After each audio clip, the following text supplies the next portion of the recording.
হচ্ছে। এবার দেখ আমি কি করবো, মুঘল সাম্রাজ্য শুরু করবো।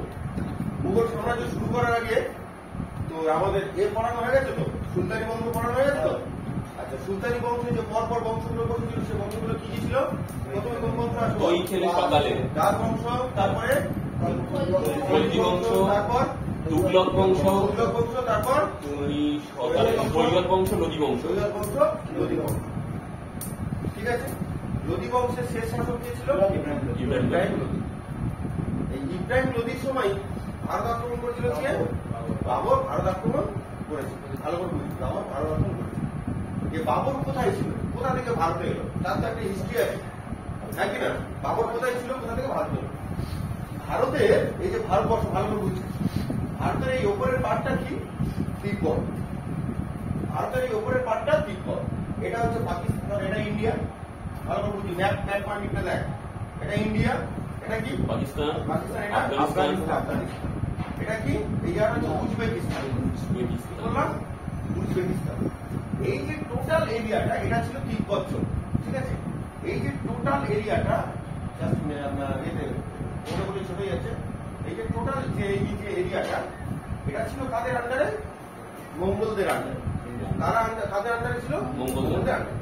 মঙ্গলরা এখানে সবসময় দাবদাবিয়ে বেরিয়েছে, পুরো এই এলাকাটা ওদের দখল। যেমন মঙ্গলের নাম কি ছিল? Genghis Khan. আচ্ছা, তৈমুরলক কার সময় ভারত আক্রমণ করেছিল? কোন তুগলক বংশের সময়? নাসিরউদ্দিন মাহমুদ। তার সময় ভারত আক্রমণ করেছিল। ঠিক আছে, 1398 সালে। ঠিক আছে। এই দেখ এবারে তাহলে এই পুরোটা কাজ দখলে ছিল?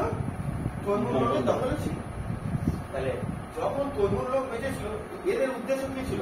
যে আমরা একটা করে জায়গা আক্রমণ করবো, যত ধন দৌলত আছে সেটা নিয়ে নেবো, নিয়ে চলে আসবো। ওরা কিন্তু সাম্রাজ্য বিস্তার করতে আসতো না। যেমন তৈমুরলক যখন 1398 সালে ভারত আক্রমণ করেছিল তুগলক বংশের সময় 8ই ডিসেম্বর, তখন ভারত আক্রমণ করে যা ধন সম্পত্তি পেয়েছে লুটপাট করে কোথায় চলে গেছে? সব নিয়ে চলে যায়, নিজের প্রদেশে চলে যায়। এবারে তৈমুরলক যখন এই যে পুরো এলাকাটা, এই যে পুরো মঙ্গল যে এই যে ভারতবর্ষ ছাড়া এই যে পুরো এলাকাটা, তাহলে কাদের দখলে ছিল? মঙ্গলদের দখলে ছিল। বুঝতে পারলাম? যখন তৈমুরলক মারা যায়, তাহলে একটা বড় শাসক যখন মারা যাবে, আর সেই যে বিরাট সাম্রাজ্য, এই যে বিরাট সাম্রাজ্যটা যদি না কেউ চালাতে পারে, তাহলে কি হবে? ছোট ছোট কি হবে? অংশে ভাগ। ছোট ছোট কি হবে? অংশে ভাগ। এটা খুব স্বাভাবিক। ঠিক তেমন এই আফগানিস্তান আর উজবেকিস্তানের বর্ডারে এই যে জায়গাটা, একটা জায়গা, সেই জায়গাটার নাম কি? ফারগানা প্রদেশ। কি বললাম? ফারগানা প্রদেশ। ভালো করে বুঝছি, সেই জায়গাটার নাম কি? ফারগানা প্রদেশ। বাবর পড়াবো আর বাড়ি করতে লাগবে না, সেটা পড়াবো। এই জায়গাটার নাম কি? ফারগানা প্রদেশ।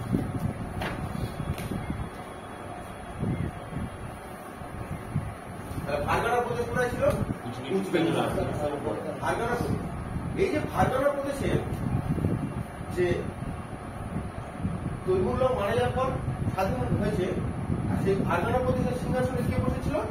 বাবর। কে বসেছিল? বাবর। মাত্র 11 বছর বয়স। মাত্র 11 বছর। ভালো করে বাবা, আমরা যখন 11 বছর বয়সে স্কুলে যেতাম তখন টিফিন নিয়ে যেতাম। কি টিফিন নিয়ে যাবে? ওর ব্যাগকে চুরি করে খাবো, এইসব চিন্তা। সেই সময় সে সাম্রাজ্য করেছে। এই যে সাম্রাজ্য করেছে, নিশ্চয়ই অত অল্প বয়সে বসলেও ব্যাকগ্রাউন্ডে নিশ্চয়ই তার ইতিহাস আছে। হ্যাঁ, কেউ তাকে সাপোর্ট করেছিল। এইরকম যখন বাবর সিংহাসনে বসে, এই যে ফারগানা প্রদেশের সিংহাসনে বসে, এই ফারগানা প্রদেশের জায়গাটা ছিল অনেকটাই পাহাড় পর্বতে ঘেরা। আর যে জায়গা পাহাড় পর্বতে ঘেরা, লোকাল এরিয়া ছাড়া তুই সেখানে গিয়ে দাঁড়িয়ে দিতে পারবি। ঠিক আছে, তার অলি গলি লোকাল এরিয়া সবাই জানে। সমতলে তুই তো দূর দূর দেখতে পাবি, সমতলে দূর দূর তুই কি করবি? দেখতে পাবি। কিন্তু যে সমস্ত পাহাড়ি এলাকা, সেখানে কি হবে? দূর দূর কথা দেখা যায় না। ঠিক আছে। এবার যখন বাবর, ভালো বুঝবে, তাহলে এটা আফগানিস্তান, এটা পাকিস্তান। বাবর যখন সিংহাসনে বসলো, বাবরের বয়স কত ছিল? 11 বয়স। মাত্র 11 ইয়ার্স। Only 11 years. বাবর জন্মগ্রহণ করেছিল কত তারিখে? ভালো বলুন। ফেমাস ডে 14 ফেব্রুয়ারি। 14 ফেব্রুয়ারি কত সালে? 1483 সালে। বাবর জন্মগ্রহণ করলো কত সালে? 14 14 ফেব্রুয়ারি ভ্যালেন্টাইন্স ডে দিন জন্মগ্রহণ করেছে 14 ফেব্রুয়ারি 1483 বাবর মরেওছে ফেমাস ডেটে কত সালে বলতো 1930 সালে মারা গেছে ডেটটা 26শে ডিসেম্বর 25 ডিসেম্বর রাতে মারাও গেছে ভালো ডেটটা ভালো যাই হোক বাবর কোথায় ছিল কোথায় ছিল শাসক ছিল আর জন্মগ্রহণ করেছে কত সালে 14 ফেব্রুয়ারি 1483 সালে কি হয়েছে জন্মগ্রহণ বাবরের বাবার নাম কি ছিল ওমর শেখ মির্জা বল কি ওমর শেখ মির্জা শেখ মির্জা ওমর শেখ মির্জা তাহলে ওদের বংশগত টাইটেল কি মির্জা বাবরের টাইটেল কি তাহলে অ্যাকচুয়াল হিসেবে মতো মির্জা তাহলে বংশগত টাইটেল থাকে একটা বংশগতদের পদবী কি ছিল ওমর শেখ মির্জা বাবরের মায়ের নাম কি ছিল কুতলুক নিগার খান কি বললাম কুতলুক নিগার বাবার মায়ের নাম কি ছিল কুতলুক নিগার খান বাবর এত শক্তিশালী কেন তার পিছনে একটা বড় ইতিহাস হচ্ছে এই যে ওমর শেখ মির্জা কেউ না একটা লোক ইনিও কোনো বংশের পর জন্মগ্রহণ করেছে ইনি হচ্ছে তৈমুর রঙের বংশধর হয়ে গেল তার বংশধর সে মঙ্গল নায়ক এই পুরো এলাকাটা দাপিয়ে বেড়াতো তার নাম কি ছিল তৈমুর রং সেই তৈমুর রঙের বংশধরকে ওমর শেখ মির্জা তার পুত্রকে বাবর হয়ে গেল তাহলে দেখ ভালো কারণ দুটো মঙ্গল ছিল ছিল যারা খুব চেঙ্গিস খান আর তৈমুর রং আর এই যে মারা ছিল কুতলুক নিগার খান এ ছিল চেঙ্গিস খানের বংশধর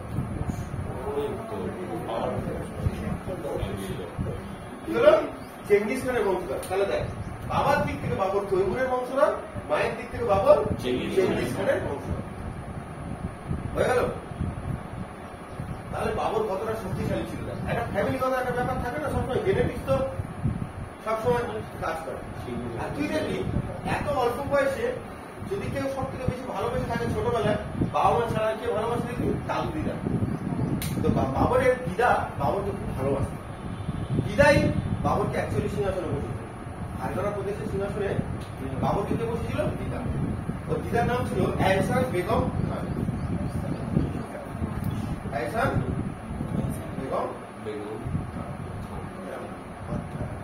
হয়ে গেল তাহলে বাবর সিংহাসনে বসে কত বছর বয়সে 11 বছর বয়সে ও দিদা আবদারে ও বাবা রোজ সিংহাসনে বসে আমি দেখে নিচ্ছি দিদার ভালোবাসা তো খুব হয় না বাড়িতে দেখি অনেক সময় দাদু দিদা খুব সাপোর্ট করে বাবা মা বকলে দেখি দাদু দিদা টেনে চলে যাবে হয় না বাবারের দিদা বাবাকে খুব ভালোবাসে মায়ের দিক থেকে কার বংশধর ছিল চেঙ্গিস খান আর বাবার দিক থেকে তৈমুর রঙের বংশধর আর কত তারিখে জন্মগ্রহণ করলো 14 ফেব্রুয়ারি 1983 যেখানে জন্মগ্রহণ তার নাম কি হারগানা প্রদেশ এর কাজ ছিল কি বলতো পাশাপাশি একটু দূরে দূরে এলাকায় যাবো সেই এলাকা লুটপাট করবো করে সেখানে থাকবো আবার সেখানে আমার ধন সম্পত্তি ফুরিয়ে গেলে আবার আশেপাশে লুটপাট করবো সেখানে থাকবো যেমন তুই পড়বি স্কুলে সময় কাটানোর জন্য একজনকে পছন্দ তাহলে যখন পড়বি টিউশনে যখন যাবি এর সাথে যাবি কত কেয়ার ঠিক আছে ঠিক যেমন বাবর প্রথমে কি হলো কোথায় রাজা ছিল তাহলে সম্রাট ছিল হারগানা প্রদেশ ওখান থেকে এলো এখানে এই জায়গাটার নাম কি সমরখন কি নাম সমর্পণ ভালো করে বুঝবি সমরখন তাহলে বাবর তারপর অ্যাটাক করলো কোথায় সমরখন্দে অ্যাটাক করলো সমরখন্দে অ্যাটাক করলো তো বাবর তো জয়লাভ করবে সমরখন্দে অ্যাটাক করলো করে সমরখন্দে দীর্ঘ 8 বছর ছিল 8 বছর না 8 মাস হ্যাঁ 8 মাস ছিল দীর্ঘ 8 মাস ছিল জানিস তো সমরখন্দে খবর ছিল মানে ওই এলাকা লুটপাট করেছে করে কি হয়েছে ওখান থেকে 8 মাস ছিল বলে 8 মাস থাকার পরে এবার কি ফুরিয়ে গেছে ওই এলাকায় আর কিছু নেই সঙ্গে সঙ্গে সমরখন্দে কোথায় চলে এলো কাবুল কোথায় এলো এখানে কে বলে লিখেছে ভালো করে কাবুল কোথায় এলো কাবুল কাবুলে অ্যাটাক করলো তবে বাবরের সব থেকে প্রিয় জায়গা ছিল কাবুল ঠিক আছে সবচেয়ে প্রিয় জায়গা ছিল কে কাবুল কাবুল এলো কাবুলের কারণ কি দেখি যে জায়গাগুলো বা যে শহরগুলো পাহাড় দিয়ে ঘেরা তার একটা সুন্দর মাধুর্য আছে যেমন আমাদের ভারতবর্ষের লে লাদাখ ওরা তো একটা শহর পুরো পাহাড় দিয়ে ঘেরা যেমন কাবুলও পাহাড় দিয়ে ঘেরা ছিল খুব সুন্দর ছিল বাবরের খুব প্রিয় জায়গা ছিল কাবুল তো কাবুলে এসে বাবর কি করলো অ্যাটাক করলো কাবুল এসে অ্যাটাক করতে ওখানকার যা ধন সম্পত্তি বা যারা ছিল তারা লুটপাট করেছে। এই আচ্ছা না তুই সরিয়ে যাবি পড়ার সময় কেন উঠে এখানে এখানে চলে চলে এখানে বস বস বস গল্প করবি না। তাহলে কি হলো কত টাইয়ের হাত ধরে ওর হাত ধরে তাহলে কি হলো এই পড়ার মাঝখানে ব্রেক করে মাথা গরম হয়ে যাবে। তাহলে কি হলো কাবুলে কাবুলে এসে এবার যেই কাবুলে এসে বসলো সঙ্গে সঙ্গে কি হলো সমর্পণ স্বাধীন হয়ে গেছে। স্বাধীন মানে কি ওর আন্ডার বাবর তো প্রথমে ফারগানা থেকে সমর্পণ দিল দখল করলো করে তারপরে কোথায় কাবুলে। তাহলে ও যখন সমর্পণ থেকে কাবুল এলো তাহলে বাবার উচিত ছিল তো কাউকে এখানে রেখে আসে। কাউকে যদি না রেখে আসে তাহলে লোকাল লোক কি করবো জায়গাটাই চলবে আমার বাবার হাত ছেড়ে গেল। এবার এইখান থেকে এরকম দেখতে এইটুকু কিন্তু ওটা পুরো পাহাড়ে ঘেরা 1 কিলোমিটার যাবি পাহাড় ফের পাহাড় থেকে নামি ফের আর একটা পাহাড় তুই কত দূরে দেখতে পারবি বা তুই কত তাড়াতাড়ি যেতে পারবি ধর এখানে স্বাধীন হয়েছে সেটা শোনার পরে কত তাড়াতাড়ি যেতে পারবি। বাবর কি করেছে কাবুল থেকে সমর্পণ দিয়ে গেছে সেই জায়গাটাকে ঠিক করতে সমর্পণ গিয়ে দেখে কাবুল হাত ছাড়া হয়ে গেল। ভালো করে বুঝবি এটা এইখানে ঠিক করা একদম ভালো জায়গা কাবুল হাত ছাড়া মানে এইখান থেকে এটা যেরকম এখান থেকে এরকম তো সেরকম কাবুল হাত ছাড়া সমর্পণ গিয়ে যদি যে আমার সমর্পণ তো হাত ছাড়া গেল কাবুল হাত ছাড়া গেল আমি এসেছিলাম কোথা থেকে সেটাও হাত ছাড়া ফারগানার মধ্যে ইয়ে বাবরের হাত থেকে বেরিয়ে গেছে। ও কি করবে তার বাবার কোনো নির্দিষ্ট স্থায়ী ঠিকানা আছে ভালো করে বুঝবি ওরা এখন স্থায়ী ও চুপ করে চলে গেল গজনী ঠিক আছে সেটাও হাত ছাড়া হয়ে গেল কিছুদিন পর। এই মুহূর্তে কি করবে কোথায় যাবে ওর কাজ কি ছিল যে এলাকায় যাবে সেই এলাকায় লুটপাট করবে টাকা পয়সা নেবে খাওয়া দাওয়া করবে থাকবে আবার পরবর্তী এলাকায় যাবে। তাহলে এখন নির্দিষ্ট কোন এলাকা আছে ঠিক এই সময় ভারতবর্ষের সিংহাসনে কে বসেছিল দিল্লির সিংহাসনে কে বসেছিল ইব্রাহিম লোধি কে বসেছিল ভারতবর্ষের সিংহাসনে ঠিক এরকম অবস্থা যখন এখানে চলছে এখানে সিংহাসনে কে বসে আছে বল ইব্রাহিম লোধি সিংহাসনে বসে আছে। আর ইব্রাহিম লোধি যখন সিংহাসনে বসে আছে ভারতে ঢোকার রাস্তা কোনটা যত বিদেশি আক্রমণ আছে কোনটা অ্যাকচুয়ালি এটা তো পাকিস্তান বলবো না পাকিস্তান হয়েছে 1947 পরে তার আগে তো এটা এগুলো সব এক ছিল ভারতবর্ষের অধিবাসী ইয়েস অর নো। তাহলে যত বিদেশি আক্রমণ হতো তাহলে এই জায়গা থেকে ঢুকতো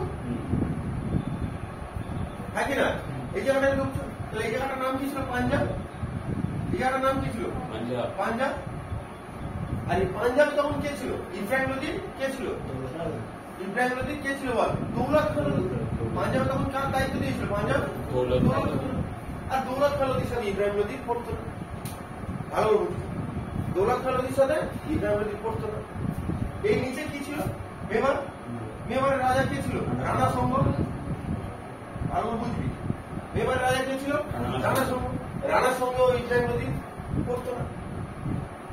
তখন এর টাকা ছিল আলম খান সেও ঠিকঠাক ভাবে পড়তো না।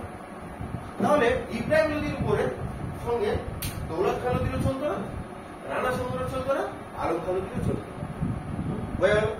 তাহলে তিনজনে তিন দিকে আছে। তাহলে ইব্রাহিম লোধি এবার আছে দৌলত খান লোধি পাঞ্জাবের সুবেদার হিসাবে আছে নিচে আছে রাজা রানা সঙ্গ আর আরেকটা কি আছে কাকা আলম খান। এবার তুই দেখ এই যে জায়গাটা এটা ছোট ছোট ভাগে ভাগ কর যদি একটা বড় জায়গা হতো তাহলে ইমিউনিটি বেশি স্ট্রেংথ বেশি হতো। যদি কোনো জায়গায় ছোট ছোট পার্টে ভাগ করা তার মানে কি আক্রমণ করেছিলেন মনে কর আমাদের এই এরিয়াটা বড় আছে বলে কি আমাকে ছোট হয় তা আমি চাইবো কি ওই বাবা ওদের গ্রামে আক্রমণ পাশে পাড়ায় আক্রমণ করেছে আমার পাড়া যাতে ঠিক থাকে তাই তো। যদি আমার গোটা এলাকাটা হতো তাহলে তার দায়িত্ব আমার নেওয়া হতো নিতে হতো। এরা কি করেছে তিনজন মিলে তখন প্ল্যান করেছে কি করা যায় ইব্রাহিম লোধিকে তাড়ানোর জন্য সিংহাসন থেকে তাড়ানোর জন্য প্ল্যান করছে।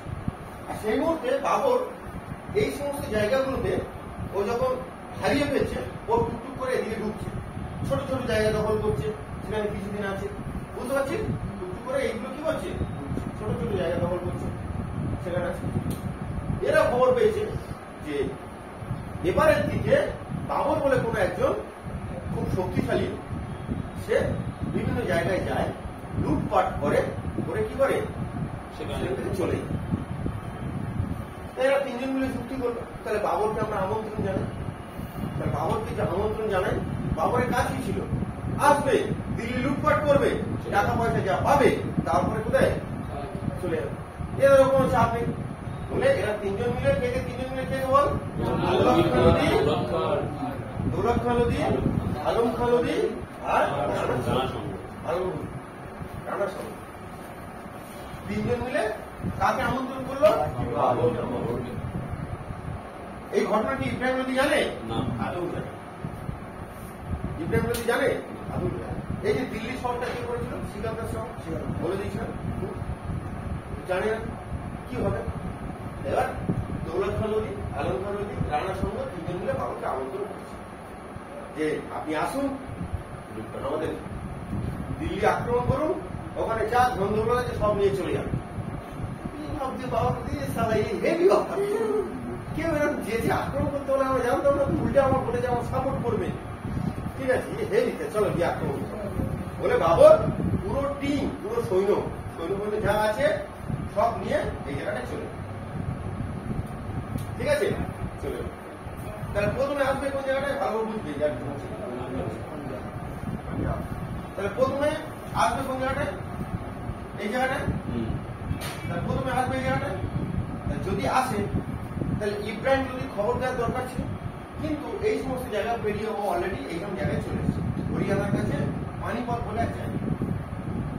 হরিয়ানার কাছে কি বলবো? পানিপথ বলে এক জায়গা অলরেডি চলে এসেছে। এখানে পানিপথ বলে জায়গায় চলে এসেছে। মানে দেখ, এতটা অঞ্চল পেরিয়ে যখন এখানে চলে এসেছে, তারপরে ইব্রাহিম লোধির কাছে খবর এসেছে তুই কারোর সাথে যুদ্ধ করবি বা কেউ তোর সাথে যুদ্ধ করবি, তুই যদি সেটা জানিস তাহলে তার মধ্যে প্রিপারেশনে উইদাউট প্রিপারেশনে চলে এসেছে। উইদাউট প্রিপারেশনে কি হয়েছে? চলে এসেছে। যখন পানিপথের কাছে চলে এসেছে তখন কি হয়েছে? ইব্রাহিম লোধি খবরটা তার যা টোটাল যা সেনা ছিল হাফ দিয়ে দেয় কাকে? দৌলত খাঁ লোধিকে। হাফ দিয়ে দেয় আলম খাঁ লোধিকে। বললাম হাফ দিয়ে দেয় দৌলত খাঁ লোধিকে, হাফ দিয়ে দেয় আলম খাঁ লোধিকে। তাহলে এবার কি যুদ্ধ করলে জিততে পারবে? আর বাবর সেই সুযোগে আক্রমণ, সেই সুযোগে কি করেছে? আক্রমণ। তাহলে পানিপথের যুদ্ধ যখন বাবর বলবে তখন কত সাল ছিল? তার আমন্ত্রণ করেছিল কে? দৌলত খাঁ লোধি, আলম খাঁ লোধি, রানা সামন্ত।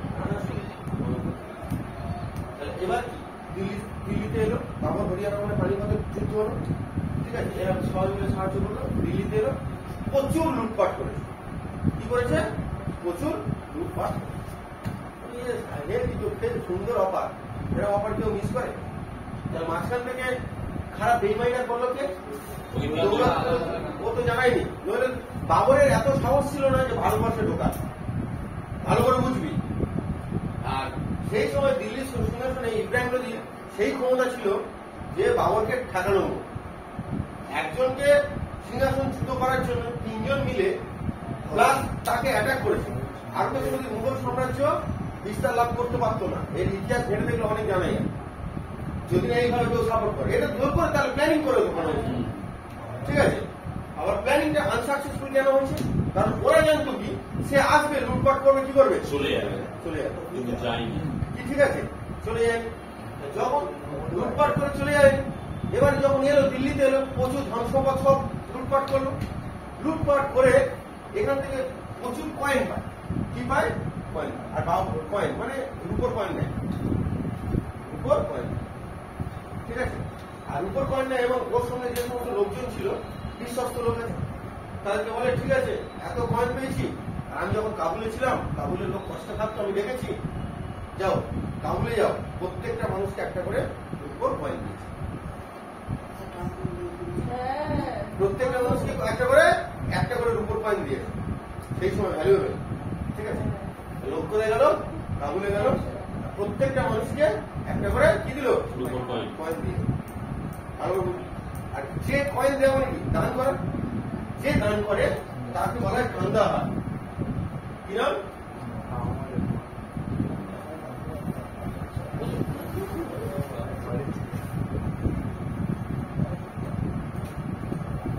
বাবর কি উপাধি নিল? কান্দাহার। উপাধি নিল।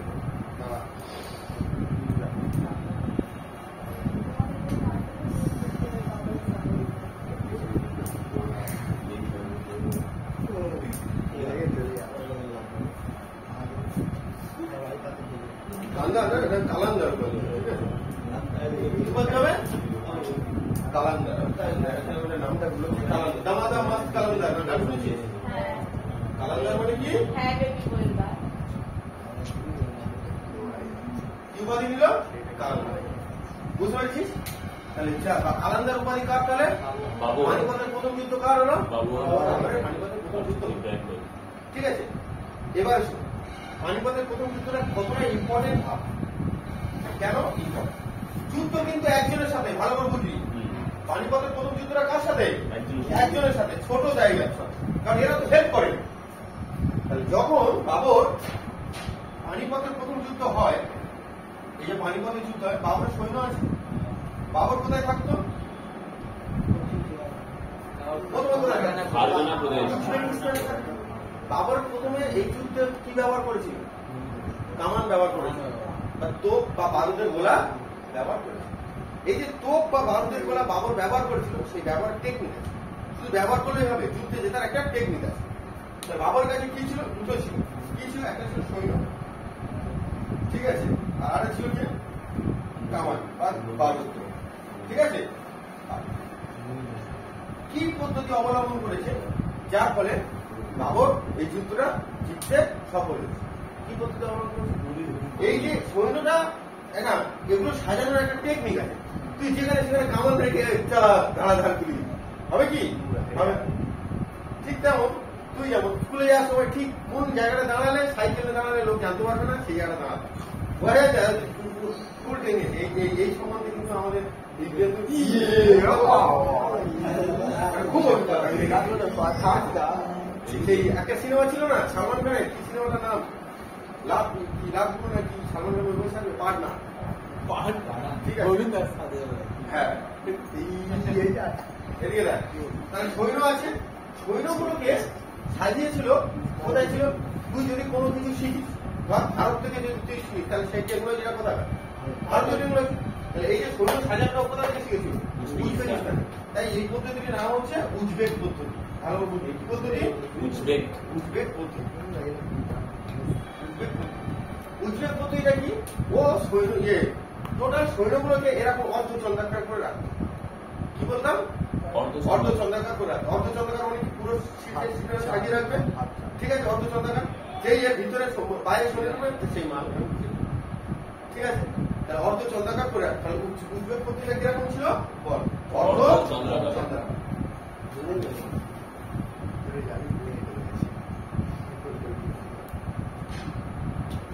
অর্ধচন্দ্রাকার। এই যে অর্ধচন্দ্রাকার, এটাকেই বলা হচ্ছে কি বলতো? এটাকেই বলা হচ্ছে তুগলমা পদ্ধতি। নাম শুনেছি? হ্যাঁ, তুগলমা পদ্ধতি। এই যে মানে ওই ভাষায় এই যে অর্ধচন্দ্রাকার, এটার নাম কি? তুগলমা পদ্ধতি। এবার দেখ, এই অর্ধচন্দ্রাকার সাজিয়ে আছে, এর ভিতরে যখন বাইরে সৈন্যরা এর ভিতরে ঢুকবে, তখন কি হবে? বাইরে এবার কামান বসানো আছে, বোঝা গেল? সেখান থেকে বারুদ এসে কি মাঝখানে মারবে, সে বারুদ এসে কি করে? মাঝখানে ফেলবে। আর যে মাঝখানে ফেলবে, লোকগুলো কি হবে? পালাবার জন্য সাইডে যাবে, সাইডে দেয় দাঁড়িয়ে আছে। বুঝে বোঝা গেল? এইভাবে এই টেকনিকের মাধ্যমে। আর এই কামান বা বারুদ যে পদ্ধতিতে রাখতো, সেটার নাম হচ্ছে উসমেনিয়া পদ্ধতি। কি নাম? উসমেনিয়া পদ্ধতি, ঠিক আছে। কি বললাম? তাহলে প্রথমে অর্ধচন্দ্রাকার সৈন্য রাখতো, আর সব চারিদিকে কি রাখতো? কামান রাখতো। সেই কামান রাখার পদ্ধতির নাম কি? উসমেনিয়া পদ্ধতি, যেটাকে বলা হয় রুমি পদ্ধতি। বোঝা গেল না? বুঝতে পারলি না? বুঝতে পারলি? তাহলে পানিপথের যুদ্ধে, প্রথম যুদ্ধে বাবর কি আক্রমণ করেছিল? সরি, পানিপথের প্রথম যুদ্ধে বাবর কার বিরুদ্ধে করেছিল? ইব্রাহিম লোদিকে সিংহাসনচ্যুত করার জন্য কার আমন্ত্রণ করলো?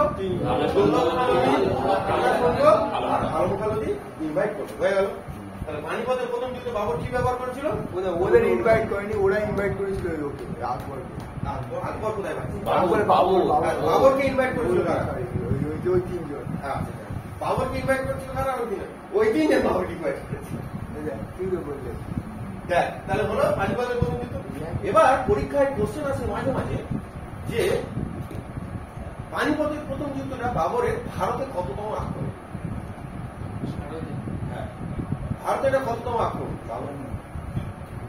বল? হ্যাঁ, ঠিক আছে, 5 নম্বর। তখন তো কাবুল আলাদা ছিল তো আফগানিস্তান।